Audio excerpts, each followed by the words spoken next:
Reading from the Holy Gospel according to Matthew. Glory to you, Lord. Jesus told his disciples this parable. The kingdom of heaven is like a landowner who went out at dawn to hire laborers for his vineyard. After agreeing with them for their usual wage, he sent them into the vineyard. Going out about 9 o'clock, the landowner saw others standing idle in the marketplace. And he said to them, "You too go into my vineyard, and I will give you what is just." So they went off. And he went out about noon and around 3 o'clock and did likewise. Going out about 5 o'clock, the landowner found others standing around and said to them, "Why do you stand here idle all day?" They answered, "Because no one has hired us." He said to them, "You too go into my vineyard." When it was evening, the owner of the vineyard said to his foreman, "Summon all the laborers and give them their pay, beginning with the last and ending with the first." When those who had started about 5 came, each received the usual daily wage. So when the first came, they thought they would receive more. But each of them, they also got the usual wage.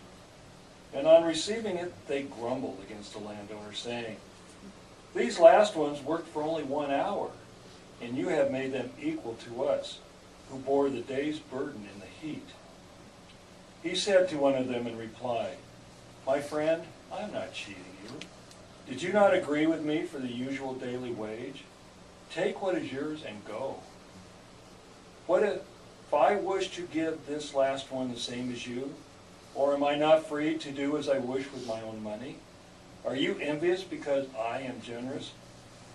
Thus the last will be first, and the first will be last." As I mentioned before the readings, sometimes the answers to our questions are not all that comfortable. The last shall be first, and the first shall be last. Kind of the paradox of Christianity that we live. There's probably a dozen homilies or a dozen ways to go on preaching about those lines. And I have all dozen prepared if you'd like to hear all 12 this morning, or would you maybe just one? Huh? Okay.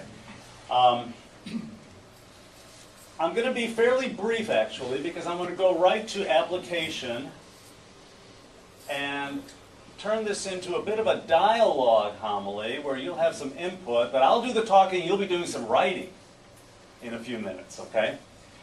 Because the first shall be last, last shall be first, and we see this in both ways, in the secular kingdom and in the church kingdom. We see, for example, in the secular kingdom, the first shall be last, the last shall be first. We see the 360, the turnaround in some people's lives. We see on the good side, for example, 12-step programs, where people are the last. They've come to the end of their rope.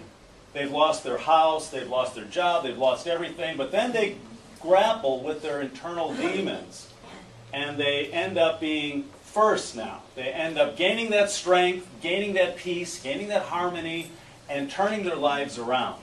The last can be first. The first can be, the last will be first, given that kind of self-honesty. And we see it the other way around in the world. One good example that everybody's probably heard about, over the last, probably old news by now, but Tiger Woods, right?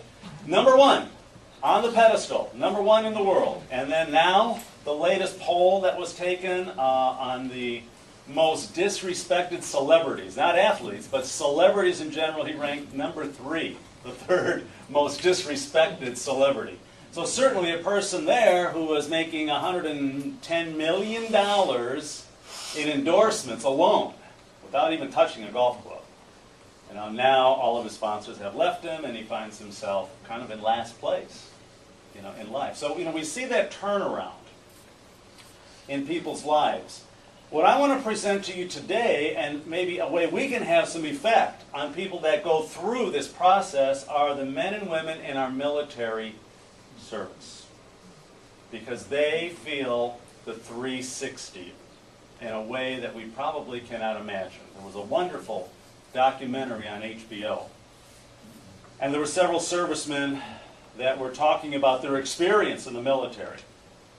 And they talked about how they felt so good joining the military service and feeling the pride of being in this particular kind of service for the United States of America. Definitely a feeling of being number one inside. And then they go through basic training, and by the time their training is over, there's only one word that is important to them, that is definitely part of their fabric now as soldiers. And it's not necessarily pride, and it's not necessarily the United States, but it certainly is the word kill. Okay, kill. That's what you're there for. It's either you or the other person.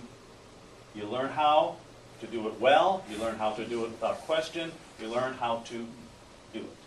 And the word is kill. And then they're deployed to the Middle East, and they have their first experience. Maybe something that appears to be a third world condominium, and there's a few rifles firing from the windows. And then the order comes to, as they say in the military, neutralize the threat. Well, neutralize the threat doesn't mean taking out those two rifles. It means taking out the building.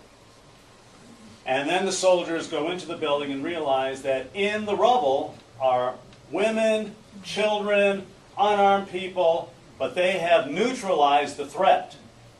And this hurts internally. But they continue to do their job. Month after month, day after day, through their entire deployment. And then the soldiers talked about coming home, back to the United States, and they say, we're always offered counseling services for post-traumatic stress disorder, because this affects people on a very deep level. And they say, we know that it's difficult because we're carrying so much internal anxiety and so much conflict inside. We know we did the right job, but yet we feel like it just hurts so much. And we know the counseling is available for us, but gosh, we've been gone for 12 months. We come back to the States, and the military says, well, we're going to offer you this counseling, but you have to stay on base for another 3 or 4 months. And they have to make the choice, do I go home to my family or stay away for another 3 or 4 months? And 99% of the people say, send me home. I want to go home. And then we welcome them. And we assume that they're back, they're safe, everything's wonderful, not realizing that what was first in their feelings and pride in serving their country may have flip-flopped and done a 360, and they are now quite sad and have a lot of turmoil internally.